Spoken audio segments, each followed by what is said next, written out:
João, capítulo 1. A encarnação do Verbo. No princípio era o Verbo, e o Verbo estava com Deus, e o Verbo era Deus. Ele estava no princípio com Deus. Todas as coisas foram feitas por intermédio dele, e sem ele, nada do que foi feito se fez.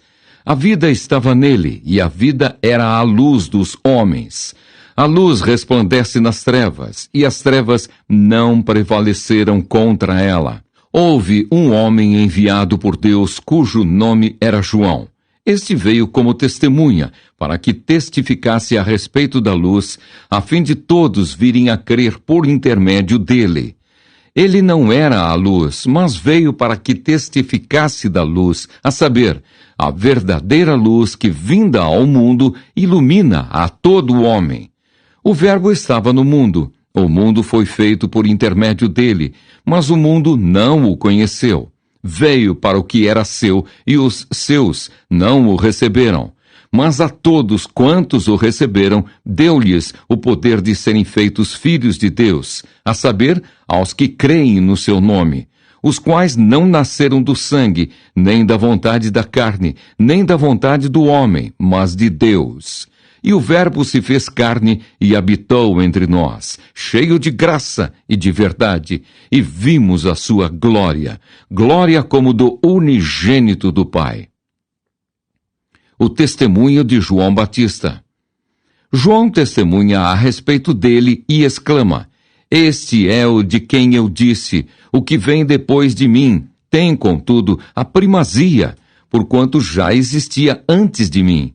Porque todos nós temos recebido da sua plenitude e graça sobre graça. Porque a lei foi dada por intermédio de Moisés. A graça e a verdade vieram por meio de Jesus Cristo. Ninguém jamais viu a Deus. O Deus unigênito que está no seio do Pai é quem o revelou.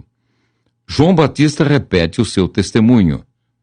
Este foi o testemunho de João, quando os judeus lhe enviaram de Jerusalém sacerdotes e levitas para lhe perguntarem: Quem és tu?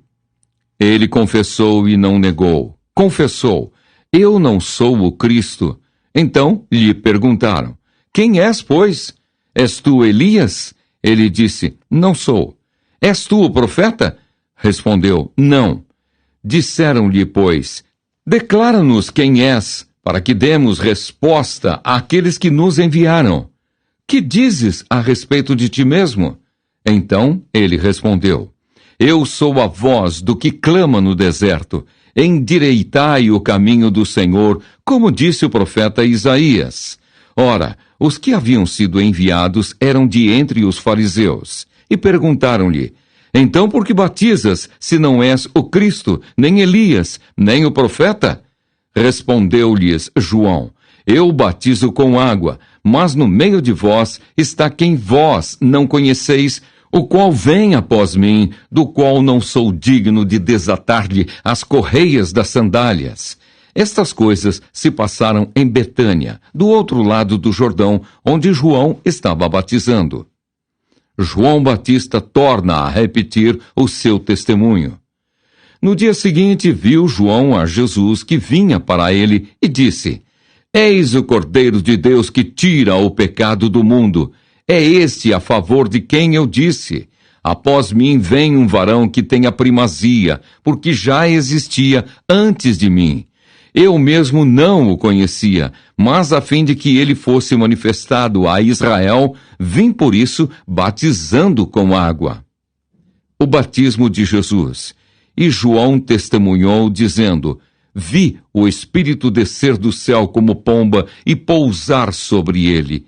Eu não o conhecia. Aquele, porém, que me enviou a batizar com água, me disse: Aquele sobre quem vires descer e pousar o Espírito, esse é o que batiza com o Espírito Santo. Pois eu, de fato, vi e tenho testificado que ele é o Filho de Deus.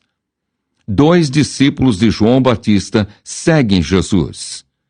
No dia seguinte, estava João outra vez na companhia de 2 dos seus discípulos e, vendo Jesus passar, disse: Eis o Cordeiro de Deus. Os 2 discípulos, ouvindo-o dizer isto, seguiram Jesus. E Jesus, voltando-se e vendo que o seguiam, disse-lhes: Que buscais? Disseram-lhe: Rabi, que quer dizer mestre, onde assistes? Respondeu-lhes: Vinde e vede. Foram, pois, e viram onde Jesus estava morando, e ficaram com ele aquele dia, sendo mais ou menos a hora 10ª. Era André, o irmão de Simão Pedro, um dos 2 que tinham ouvido o testemunho de João e seguido Jesus. Ele achou primeiro o seu próprio irmão, Simão, a quem disse: Achamos o Messias, que quer dizer Cristo, e o levou a Jesus. Olhando Jesus para ele, disse: Tu és Simão, o filho de João. Tu serás chamado Cefas, que quer dizer Pedro. Filipe e Natanael. No dia imediato resolveu Jesus partir para a Galileia e encontrou a Filipe, a quem disse: Segue-me. Ora, Filipe era de Betsaida, cidade de André e de Pedro. Filipe encontrou a Natanael e disse-lhe: Achamos aquele de quem Moisés escreveu na lei e a quem se referiram os profetas, Jesus, o Nazareno, filho de José. Perguntou-lhe Natanael: De Nazaré pode sair alguma coisa boa? Respondeu-lhe Filipe: Vem e vê. Jesus viu Natanael aproximar-se e disse a seu respeito: Eis um verdadeiro israelita em quem não há dolo. Perguntou-lhe Natanael: De onde me conheces? Respondeu-lhe Jesus: Antes de Filipe te chamar, eu te vi, quando estavas debaixo da figueira. Então exclamou Natanael: Mestre, tu és o Filho de Deus, tu és o Rei de Israel. Ao que Jesus lhe respondeu: Por que te disse que te vi debaixo da figueira, crês? Pois maiores coisas do que estas verás. E acrescentou: em verdade vos digo que vereis o céu aberto e os anjos de Deus subindo e descendo sobre o Filho do Homem.